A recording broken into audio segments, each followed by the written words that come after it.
Welcome to Raw Conscious Talk Podcast. I'm your host, Tammy Cheney.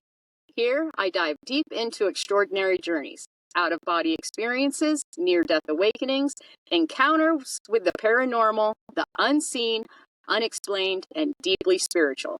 You will hear from real people sharing raw, unfiltered stories. Settle in, get ready for a conversation that might shift your consciousness. Today's guest is Zach Tavcar.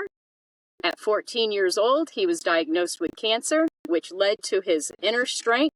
With the support from his family, realized the power of human potential. So, Zach, I'm so grateful and thankful for you to be here. Why don't you go ahead and tell the guest a little bit about yourself and where you are right now in your life? Thank you for having me on, Tammy. Well, right now I've been cancer-free since I was 21, so I just turned 38, so 17 years cancer-free. I live with my beautiful wife, Shauna, and our dog, Odin, in this house you see around me. I work as a mind-body-spirit coach through the different experiences I had, and I also work as an exercise physiologist, which is pretty much just a fancy word for a very experienced personal trainer with a lot of schooling. Wow. So that's kind of where I am now. Okay, so now I've done my homework on you, and why don't you go ahead and start in with your journey with being diagnosed with cancer? And I also heard that you had went through some paranormal activity in your younger years, so I'd like to hear about that as well. Oh, well, you'll have to remind me of my paranormal activity that was it shadow figures? I heard some sort of shadow figures. That was after my original diagnosis. Okay, we can get into so that. We'll go into all of that then, because I'm sure. Very interested in hearing about it all, actually. So you go ahead. All right. Well, to begin with, like up until the age of 14, I just lived a normal life. I had two wonderful parents. Still have two wonderful parents. My mom's birthday was 2 days ago. Happy birthday, Mom. I'm the oldest of three boys. Just had a really normal life where I wanted to excel in sports and academics and girls. And everything was normal up until that point. My parents were happily married. Well, as happy as you can get after being married for 15 years. My brothers, I'm the oldest of three boys. Everything was normal. Everything was fine up until I turned 14. About a month after I turned 14, I started having physical symptoms of extreme pain in my lower back, in my groin. That led to weakness, tiredness, and then 2 months later got diagnosed with leukemia, acute lymphocytic leukemia. And so I went through the treatment. I was in the Oakland Children's Hospital where I was treated. Wonderful facility there. Now it's UCSF Children's Benioff Hospital. But was treated there for the first 30 days. So the first month. As soon as I left, I ended up getting a blood clot in my Broviac catheter, which is a catheter that allowed me to not have to get IVs constantly. So it just went straight into my heart. It could give me the medication, the chemotherapy that I was receiving. I got a blood clot in that, and had to go 2 days after that, and had to go back to the hospital. Spent another 5 weeks in the hospital fighting a bacterial infection. Having an angioplasty where I had to get a blood clot removed from my jugular subclavian vein. So my body was just wrecked. It was really beat up, even though I was a very active, physical, healthy kid. And then also in that time period, my spine collapsed. So my lumbar vertebrae, my second, third, and fourth lumbar vertebrae fractured and compressed. And so I started having this really bad back pain, spine pain. And so I had to go. That leads us to my NDE day, which was that morning I had to go get a back brace fitting so that my spine would heal appropriately. At that time I had that Broviac catheter removed because my body was clotting constantly to it, so I just had to do IVs. So I went and got some blood taken, normal blood stuff that I'd taken. I did not eat anything. So this is probably about a week after leaving the hospital, after I'd just been in the hospital pretty much 9 to 10 weeks. I've just been destroyed. My body had just been beaten to heck with chemotherapy, bacterial infections, angioplasties, the works. So I got out, had all that done. The blood draw, went with my brother, who was 4 years old at the time, and my dad to the back brace technician, which is just a little office in our center of our town. I get there.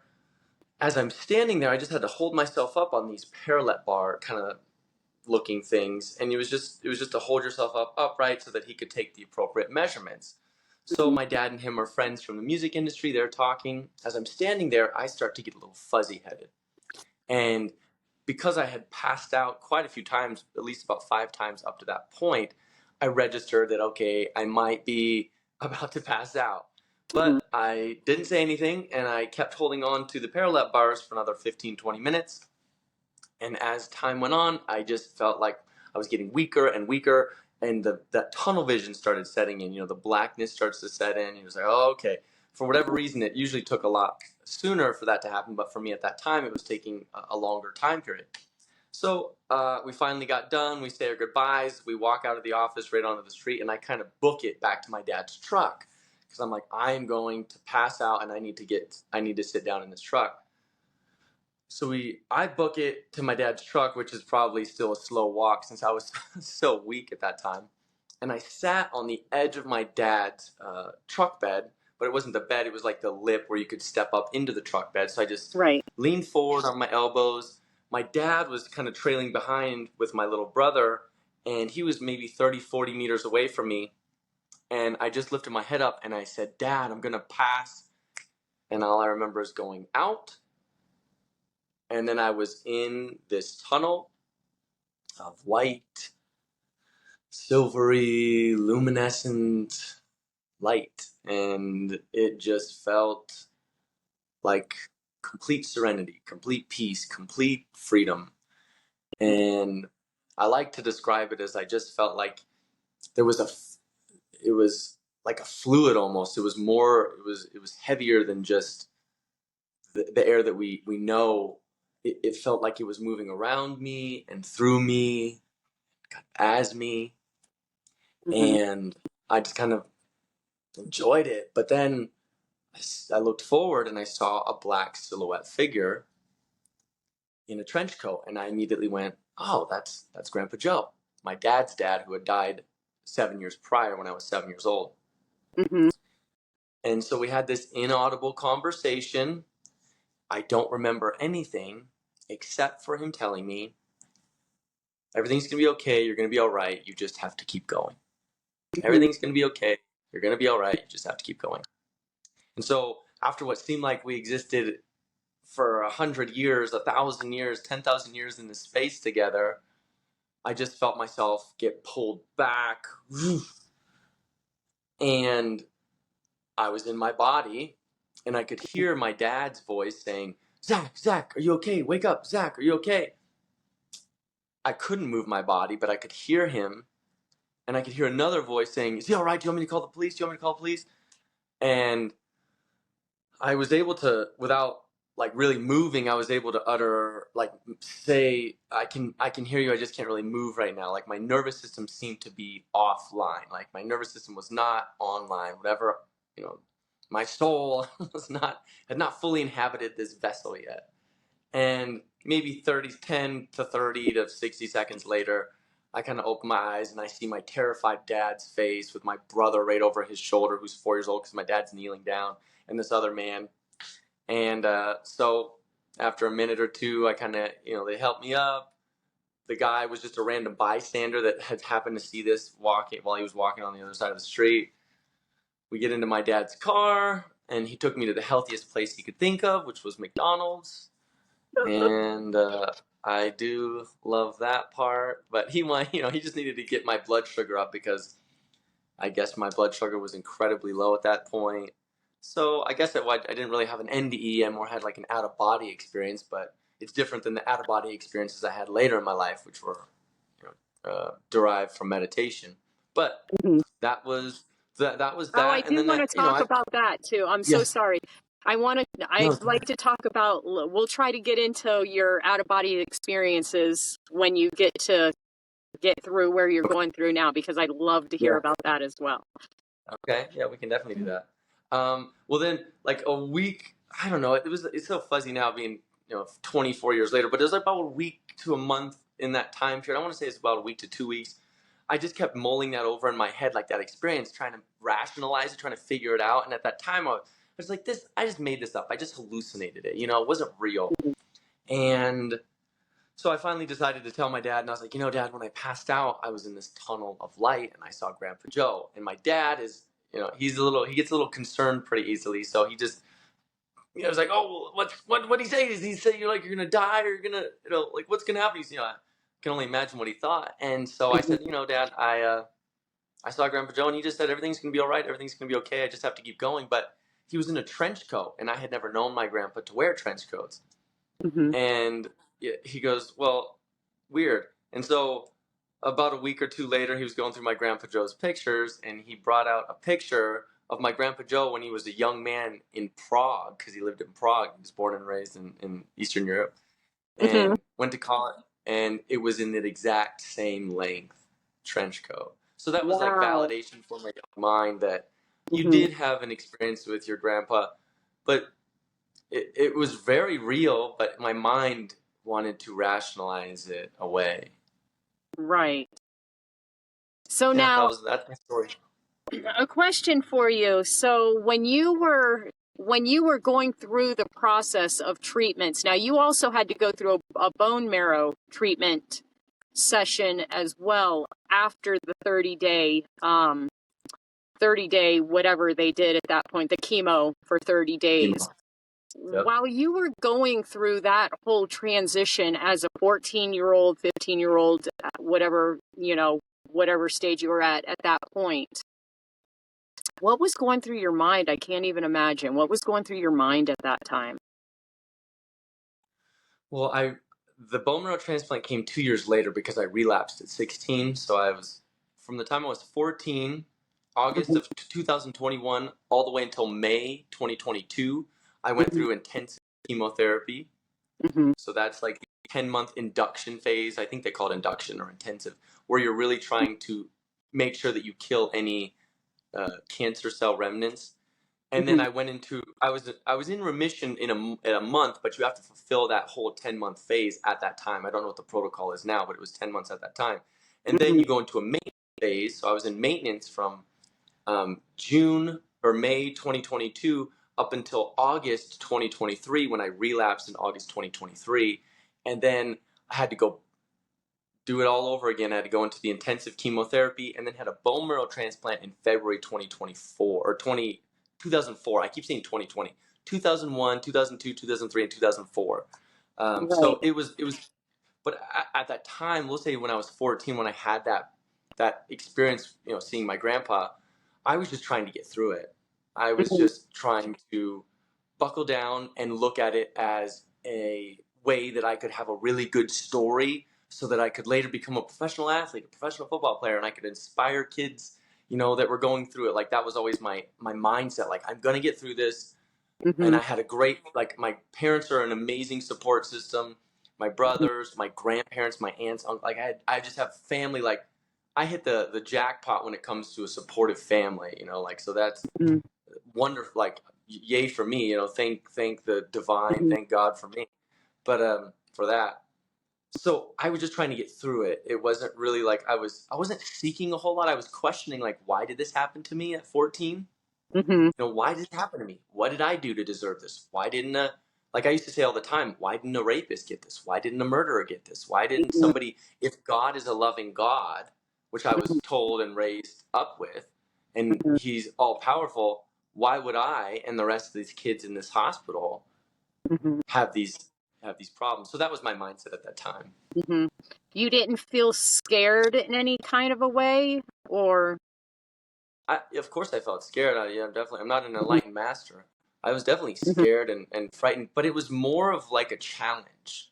I saw it more of so it wasn't so much, it was self-pity at times that was frequently replaced by recognizing it as a challenge. Okay. So of course I felt self-pity, and of course I felt, why is this happening?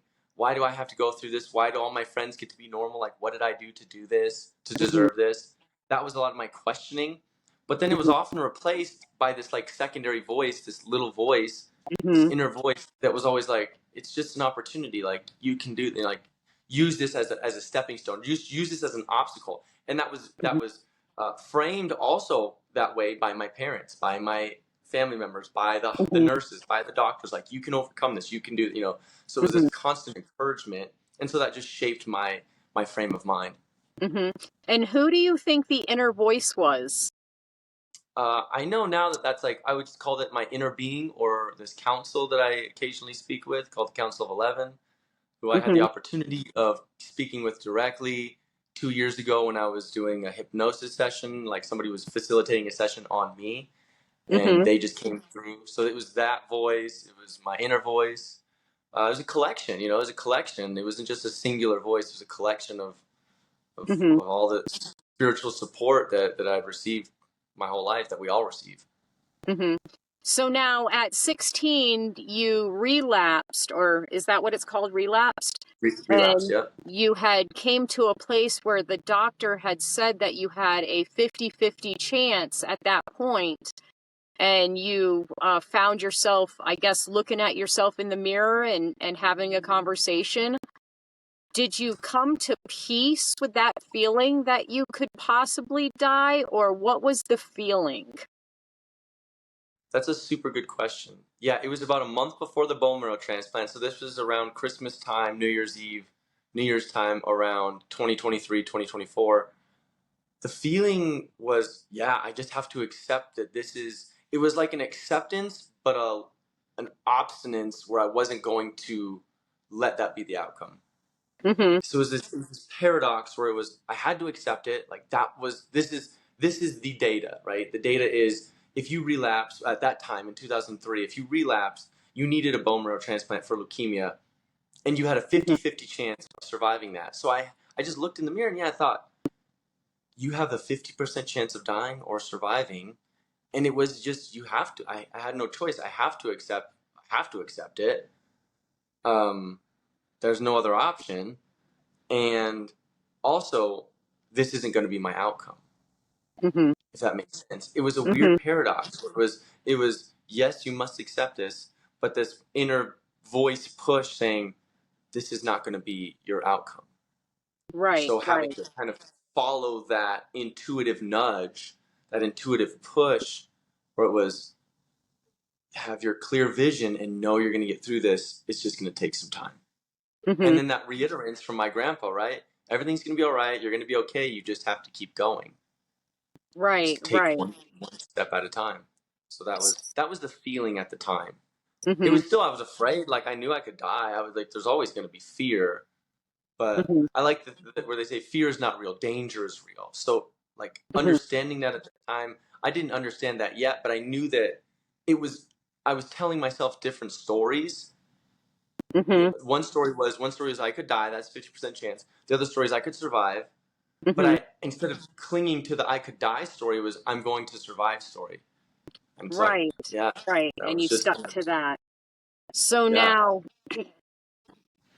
so now your experience where it, I would call it a near death like experience, because being a out of body experiencer myself, and I mean studying near death experiences out of body experiences solid for the last almost 4 years now. Like I've studied over 2,000 near death experiences. I started out of body experiencing when I was 5 years old. Now, as a little girl and that happening, it was extremely scary. I felt the buzzing of my body. I knew I was about to pop out because, once it first happened, I knew that that's what was going to happen. And just like what you said, you felt yourself go backwards and go zoop, and you felt that literal feeling of going back in. Well, Yeah. I would feel the zoop coming out, and I would feel the zoop coming back in, and that feeling what was scariest for me. And now Mm-hmm. for me, I assumed that out of body experiences were normal, that that's normal human life. Everybody's doing it, so it wasn't I didn't really have a family that I was able to talk to about it, but I don't know that at 5 years old I would even know how to explain it. But once I would get out, I was in the earth space, but it's almost like it's the upside down. Have you ever seen Stranger Things? You know how it's the upside down? But it wasn't scary. It wasn't a scary upside down. In fact, it was pure bliss. It was pure joy. It was the presence of unconditional love continually nonstop. And then when I had to go back into my body, I would fight it tooth and nail. Like I would literally be freaking out. No, I don't want to go back in that body. But I had to go back in every time. And so, so your experience saying that you you were pulled into this tunnel. Now, while you were in that tunnel of fluid or whatever it was, were you moving continuously? Did you move towards or were you just like resting in that place? It felt like I was just resting. Like it's not even resting, standing. I was standing. Could Just you see effortlessly. yourself? Could you see your body? Could you see yourself standing, or could you just see what was around you?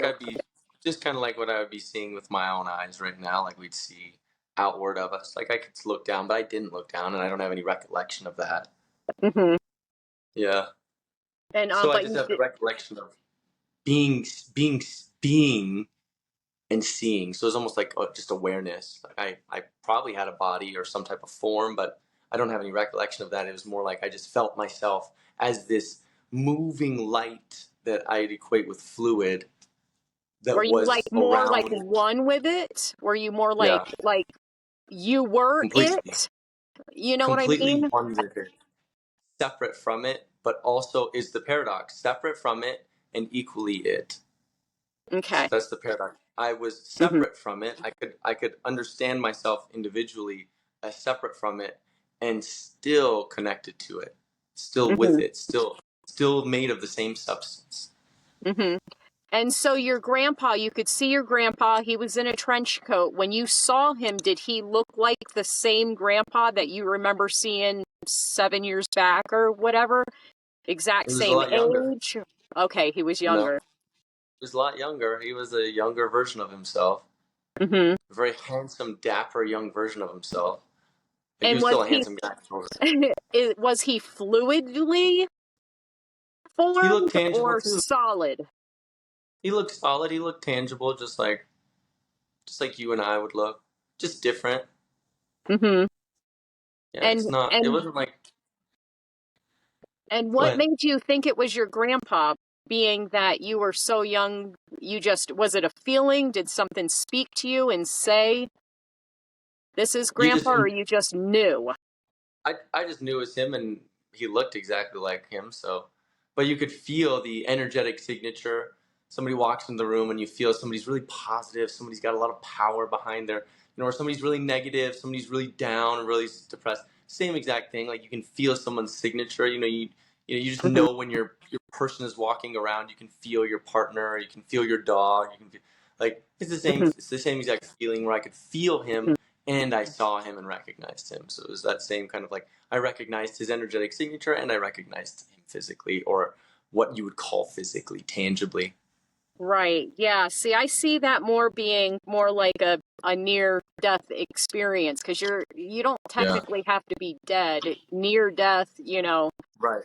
more of a so okay, so I would absolutely love to jump into your meditation sessions and the out of body experiences that you were experiencing then at that time. Was that recent or how That was when long? I was the most dramatic sessions happened when my first two meditative experiences when I was 19.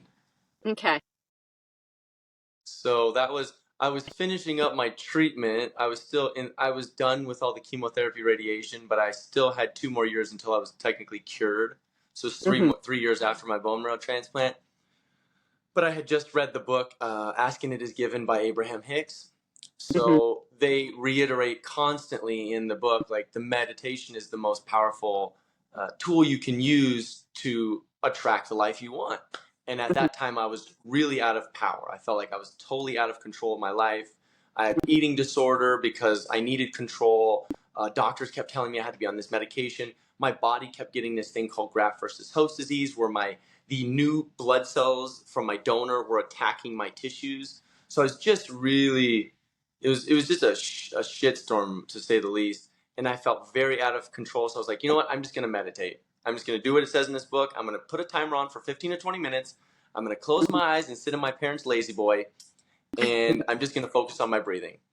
And so that's what I did. I put a timer on for 15 or 20 minutes in my parents' kitchen timer behind me. I went into the other room, in our back living room.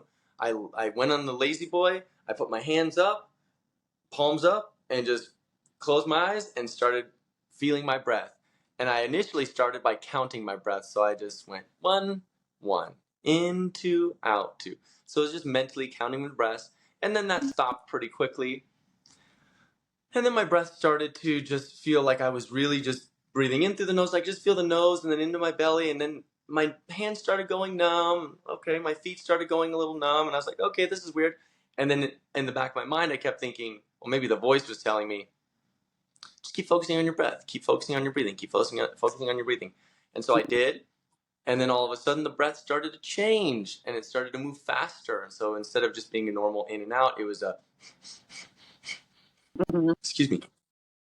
And I was like, okay, that's weird. And the logical mind, the ego wants to go, that's a strange experience.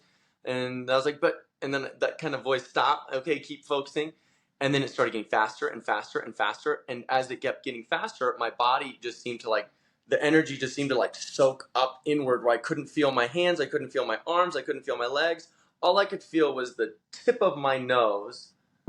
And as I got to this point where all I could feel was the breath going in and out of the tip of my nose, I was breathing so fast, and I exhaled, and I just took a big exhale and went with my, just breathing through the nose.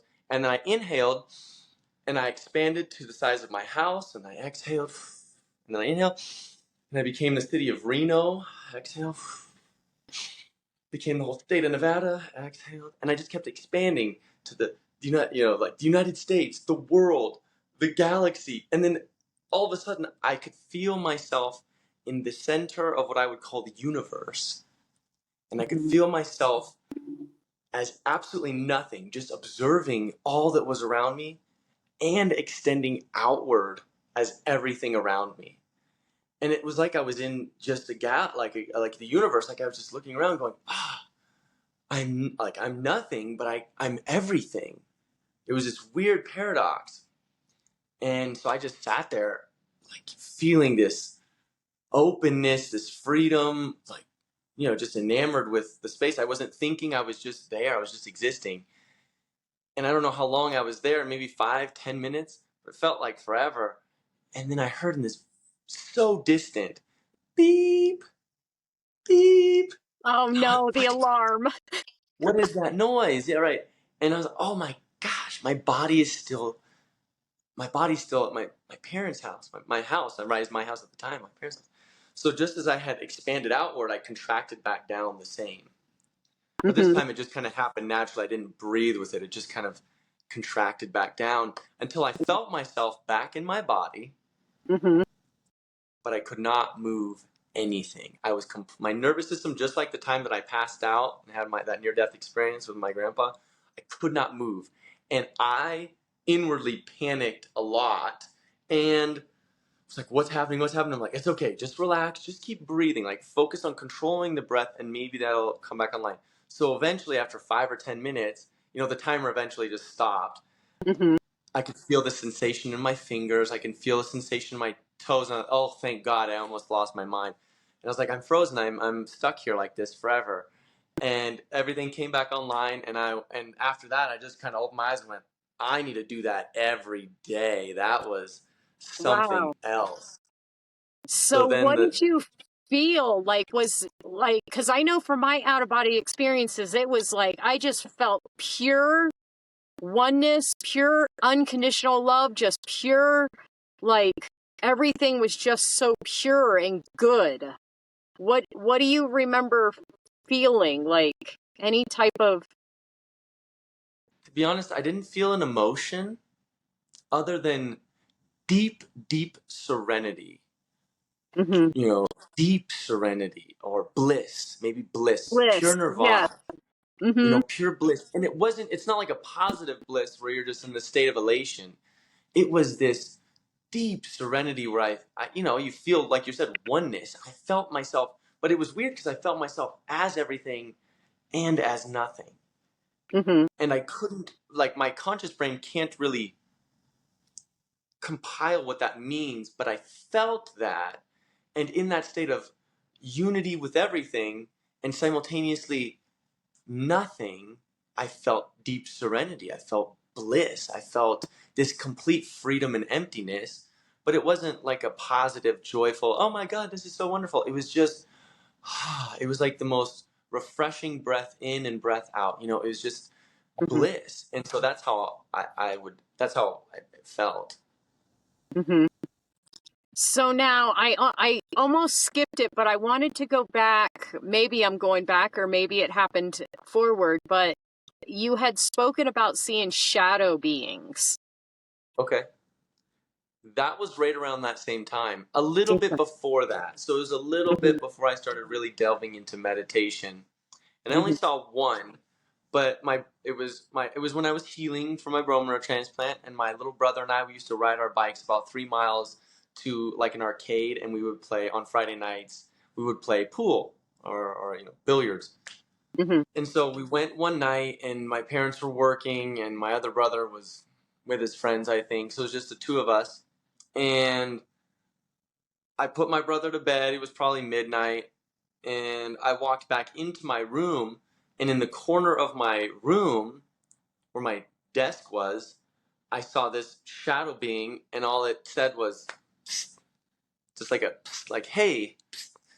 And as soon as I saw it, my whole body froze in like fear. And it looked like I was one of those cartoon people that was trying to run, and my body was just not doing what it was.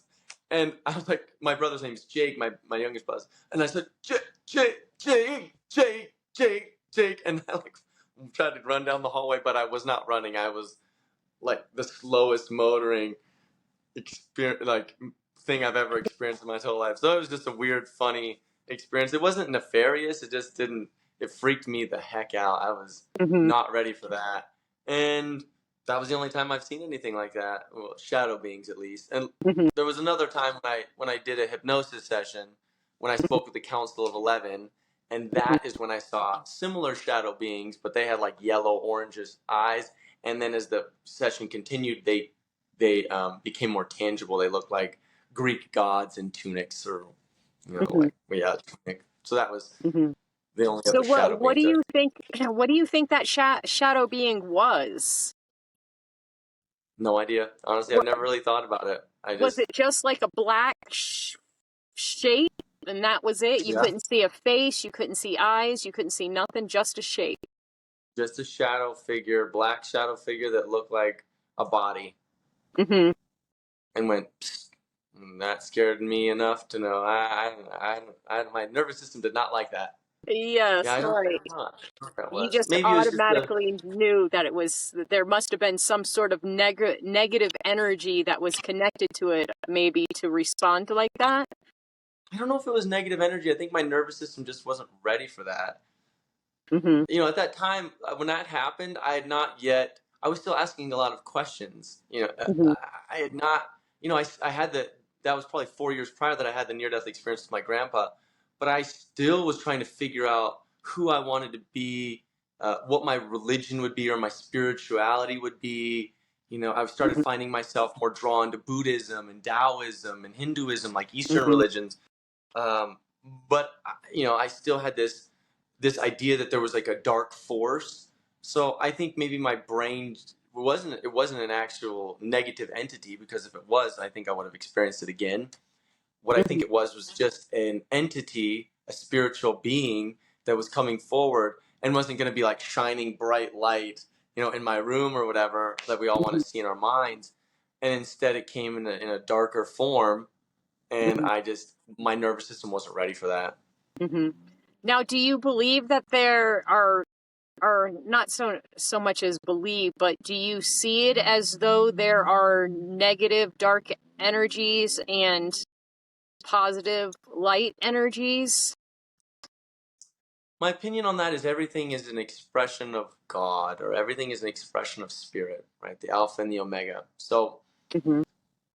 it doesn't have to be like something that we would attribute as negative.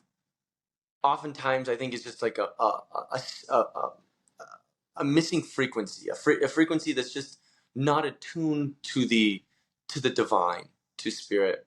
And so when I think of like negative entities that want to do malicious acts, I don't personally believe in them, and other people could disagree with me, but I see everything as an extension of God. And so if I remind that entity that it is an expression of the divine, that it has no choice but to return home, and Mm-hmm. that home is, there is no hell. I like this guy's name's Wes Huff. He's a Christian, and I'm not a Christian by any means, but he's a Christian. He's a theologian, but he's a historical theologian. And so Okay. somebody asked him, they said, well, is the hell real in the Bible? Like there's, where is this hell in the Bible? And he's studied his whole life. He's 35, 36 years old, very smart guy. And he said, the best description we can really find of hell purely means a disconnection from God. So like a Mm-hmm. separation from God. And Wow. so for me, that's from and he's very popular, right? He's read the Dead Sea Scrolls, the Gospel, the Gnostic Gospels. Like this guy's an intelligent guy, but from his understanding, from his readings, what hell is just a separation from God. Mm-hmm. And so those entities are just living separately from the divine, from spirit, right? From God, from Mm-hmm. that Godhead, from that one unifying principle, that Mm-hmm. consciousness. And so for me, it's not like I don't believe in, if something is negative, to me it's just a misunderstanding of how these beings or how this person particularly is living their life. His disconnection or her disconnection from God, from their heart with God. And so they act in these like negative ways, and their mind begins to change, and the law of attraction, like attracts like, so their brain begins to form this idea of how the best way to live is, and they become negative, right? Or it's just the selfishness, right? The selfish nature, Mm-hmm. the ignorance. Mm-hmm. That's So a what long way of what what is God to you? What is God? Do you believe it's a separate entity, or you know what I mean? Or do you believe it? Okay. God, God to me is that experience that I had when I was meditating, where God is the God to me would be the spirit that animates all things, but it Mm-hmm. is not. It's not the thing. It's Taoism, right? So have you ever read any Taoist scriptures, the Tao Te Mm-hmm. Ching or something like that, Yes, I have. right? And that to me is God. It's the life force that animates everything, as well as the consciousness that's observing everything. Mm-hmm. So to Mm-hmm. me, it was that experience where I could feel myself extended outward as everything, Mm-hmm. and simultaneously the observer as nothing. Mm-hmm. And from that experience, I really do feel as if God is in everything, in this phone, in these wires, in this microphone, in this Yes. shirt, the atoms, every single atom. Like if you think, I read this a thing the other day that I loved, and it's every single atom in existence is, or in at least our universe, from the Big Bang, we'll say the Big Bang, 13.8 billion years old, and you are just the latest collection of those atoms, Mm-hmm. right? We Yeah. are like that is that if we're using science, or if we're using religion, right? You are the expression of the divine. You have the life force. You have the spirit within you, Mm-hmm. and if God had to create, right? They say He's not the creation. Why can't? To me, God is the creation and the creator, Mm-hmm. Mm-hmm. and Yes, it's I imbued agree. and Yes. the life force within everything. Mm-hmm. And so Right. I, it's this triune, right? The Father, the Son, the Holy Spirit, or the mind, body, and spirit. right? Like it's all of this combined. Mm-hmm. It's this unifying principle that is everything. And it sounds hippy dippy, but to me, my own experiences are that is God. Right, right. Yeah, I went through the process of where I read the entire Bible from front to back to front, linear, every way. I read every single book multiple times that was removed. The Dead Sea Scrolls. I read the Samaritan Bible. Nice. I spent 9 months solid where I just disappeared from the world, and every waking moment that I was awake, I was studying and I couldn't stop. That's the Wow. gift of having ADHD. Literally, Yeah. you'll get stuck on something and you Yeah. can't stop until it's done. And then I also studied under Bart Ehrman. I don't know if you know who that is, but he is one of the world's most renowned Bible scholars. And he Okay. did start off as a Christian. He grew up in the church, surrendered his life, did the whole thing. And then he decided to become a biblical whatever the word is, where he was Theologian. Yeah, theologian. theologian. And once he started studying, he started realizing, wait a minute, something's not right here. And then that led him on the journey that he's been on now for, gosh, probably 35, 40 years now. Yeah. And so I'm in complete agreement with you, because when I had my near-death like experience where I transported to another place that was similar to Earth, but it was the flowers, the trees, the grass, everything was alive. Everything was so vibrant with colors that you will never see. I had two beings walking with me, one on the right, one on the left, and I was just freaking out by what I was experiencing. But what I come to realize is there was this light in front of me, and I knew, because I've always talked to God. That's the only name that I know to put on it, because I didn't know as a kid when I started communicating, at 3 years old. But as I got older, I would hear people talking about, I didn't grow up in the church either, but I would hear people talking about this man up in the sky that's watching you, Right. So I assumed it was God that I was speaking to, and that's what I eventually named it.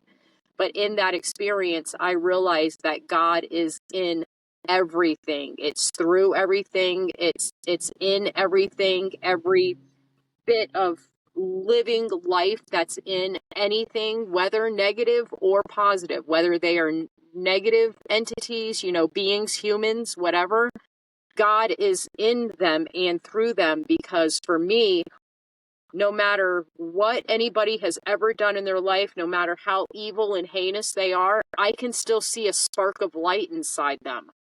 And I know that that spark is God, or whatever you want to call it, source, or that energy that's through in everything. Yeah. So why don't we go into where you are? We're going to go in again because we have a couple minutes here. Can you tell people, we're going to go ahead and wrap it up. So can you go ahead and tell people where they can find you? Because I know that you said you were a spiritual coach, and and everything that you're doing now, where your whole experience has led you and what you're doing now again. Definitely. You can find me on my website, which is my name. So it's www.zachtavcar.com. I do a lot of stuff on YouTube. I publish a few videos a week talking about these same kind of topics. That's What's pretty the much name of it. your YouTube channel? I didn't even know you had a YouTube channel. What's the name of your channel? It's just my name. It's Zach Tavcar. So if you just look up my name on YouTube, Okay. you'll see plenty of my videos pop up in different topics, different experiences I've had, seeing my, when I was in meditation and saw my dead dog, or my dog who died 2 days prior. That one seems to be a really popular one. It connects with a lot of people. But yeah, I try to do videos one to two times a week, talking about these kind of things and just giving a message that's like the same thing we've been talking about, right? That you're doing as well, Tammy. Thank It's you. we feel covered in the muck, but really, like one of my favorite quotes is, for the seed to achieve its greatest expression, it must first come completely undone. Its shell cracks, its insides spill out, and for those who didn't understand growth, it would look like complete destruction. So like I Wow. try to help people remember, like, you're just a seedling, you're sprouting, you're growing, right? The Mhm. divine, the spark of the divine, you said it's there. We just have to be connecting with it. And so a lot Mhm. of my videos are just practices, techniques, reminders to connect with that space within us that helps us feel peace and live the life that we truly want. So it's both. Yes, yes, that's beautiful. Thank you. So we're Thank going to you, go Tim. ahead and close out. So thank you so much for watching. If you've made it to the end, I would love to hear from you in the comments. Your words of encouragement mean a lot, not just to me, but especially to the guests that come on and share their very deeply personal experiences. These are real people and they do read your comments. If you'd like to support the channel, like, subscribe, and share. Until next time, stay curious and stay conscious. Thank you so much, Zach, and you have a wonderful rest of your day. I'm so ecstatic that you came on and did an interview. You have a powerful message, and hopefully we'll be able to chat maybe here and there in the future, just with different things that maybe might come to our mind. So you have a great rest of your night, and we'll chat maybe soon. Definitely. Thank you, Tammy, for having me on. Thank you.